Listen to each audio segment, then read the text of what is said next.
Estimate each square root to one decimal place. So we're rounding to the nearest tenth. When I take the square root of 40, I get 6.3245, so on. This is an irrational number. It's a number that goes on forever and does not repeat. But they say they want us to round it to one decimal place. That means to the nearest tenth. So I'm going to look at my tenths place, which is this 3. Look to the right of it. If it is 5 or more, this number 3 will go up. If it's less than 5, this number will stay the same. So I look at the 2.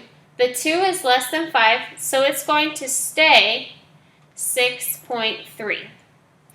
When I take the next problem, the square root of 182, I get 13.49073, so on.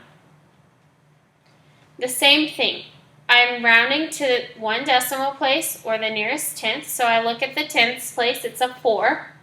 I look at the 9. If it's 5 or more, this number 4 is going to go up. If it's less than 5, it's going to stay the same. So 9 is greater than 5 or 5 or more, so this 4 is going to go up to 5. So the square root of 182 is approximately 13.5. When I take the square root of 75, I get 8.66025, and so on. I'm going to look here. I'm rounding to one decimal place. This 6 is either going to stay the same or go up. I look to the right. That 6 is 5 or more, so this 6 is going to go up to a 7. So square root of 75 is approximately 8.7. 2. Between which pair of numbers does each lie between? So if you take the square root of 30, you can think what perfect squares are in between are on either side of the square root of 30.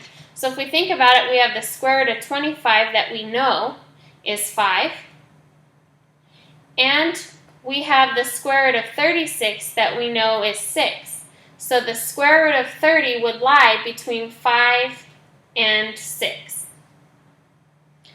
The square root of 45.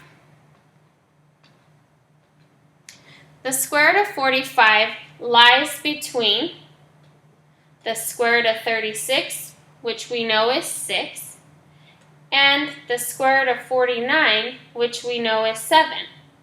So take the perfect squares that you do know and find where does that number lie between. And then it lies between 6 and 7. The last one, the square root of 115. So we know the square root of 100 is 10. So think about what's the next perfect square after 100, which would be 121.